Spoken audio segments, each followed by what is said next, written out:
Teaching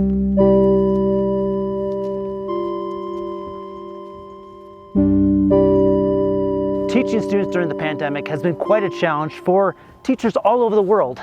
For me, I decided to take my students on a virtual road trip. All right, here's to another day of online teaching.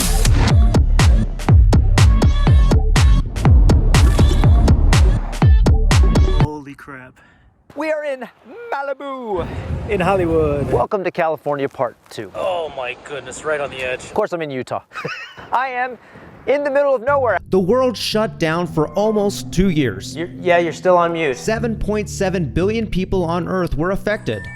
We stayed at home and indoors, binge watching TV shows. But maybe some Netflix first. It was a stressful time. All right, I've been working my ass off. We learned new terminology: mask mandate, Fauci, pandemic, droplets, asymptomatic, flattening the curve, lockdown, physical distancing. And some other things. Throughout the pandemic, teachers struggled to keep students engaged and on task. And you're gonna get levels here, which is really cool. Parents were upset that their kids were not in school. Hello and welcome to Journalism 306. I'm Troy Hale. This semester is a little bit different, of course. We have some of the stuff online. Throughout the pandemic, teachers struggled. Students complained about being online. Because of all the negativity, as a university instructor, I wanted to take a different approach. But maybe some Xbox first. After binge watching travel shows on YouTube for the first 2 months of the pandemic, I took action and made a plan to create an experiential, experimental teaching project over the pandemic. Part of my project was about being safe, and being safe didn't really mean staying in my house, but it meant staying away from people during a pandemic. I guess I can do that. I bought an old truck camper, fixed it up, and hit the road. This is my Top Gear moment. Power! This is a 2018 Ford F-150 XLT, highly modified 5-liter V8. And this is the Bonneville Salt Flats.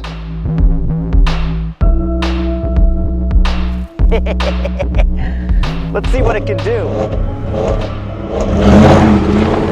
I wanted to create an example to my students on how they could take advantage of this moment in their lives instead of complaining about it. I wanted people to be inspired by the freedom of not having to sit in a cubicle or a classroom.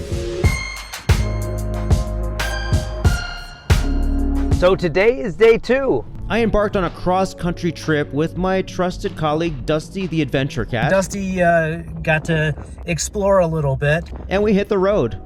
We took our cameras and editing equipment with us. We documented each week in a YouTube series that went to my students each week, along with the public.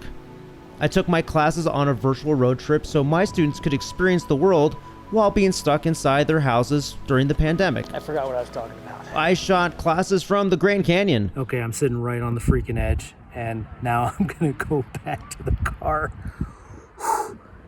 I crawled out here on my butt. That's how high this is. But it's gorgeous. Colorado, San Diego, Napa. I'm gonna taste wine. Is it 2016? And I'm gonna grade papers. Sounds like a good combination. I think my students got some pretty good grades that day. There's still a little left in there.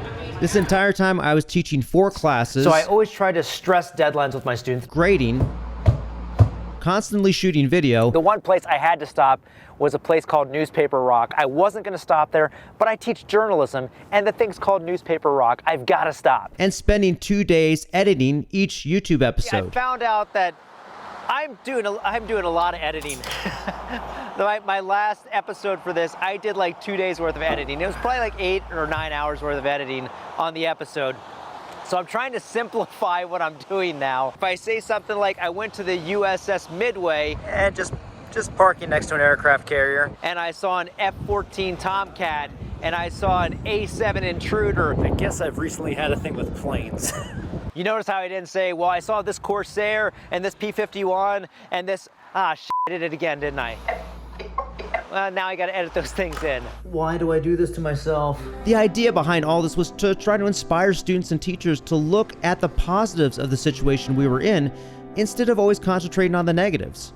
As humans, we tend to always look on the dark side of things. It got a lot colder because now I'm in Utah. But wait, there's more. Don't get me wrong, this pandemic was terrible on so many levels. That is a long way down. But we need to really look at the positives of life and humanity. We can't concentrate on all the bad things that happen in this world. It'll cause us to go crazy. Looking for those small elements of beauty in life is extremely important to keep us all sane. This is one of my favorite sites for a TV show. Attention all personnel. Report immediately to admitting ward and operating room. Attention all personnel. Report immediately to admitting ward and operating room. Focusing our energy into the positive elements in life is extremely important. Yesterday I went over to Hollywood. I actually met up with one of my former students who's out here doing all kinds of crazy work. I think he worked on the TV show The Flash, and he's worked on all this other really cool stuff that I don't think I'm allowed to talk about. Was my teaching experiment successful? Well, last year I got the most positive response from my students in 14 years of teaching. I'm glad my students were able to look at the positive side of life even during these crazy times.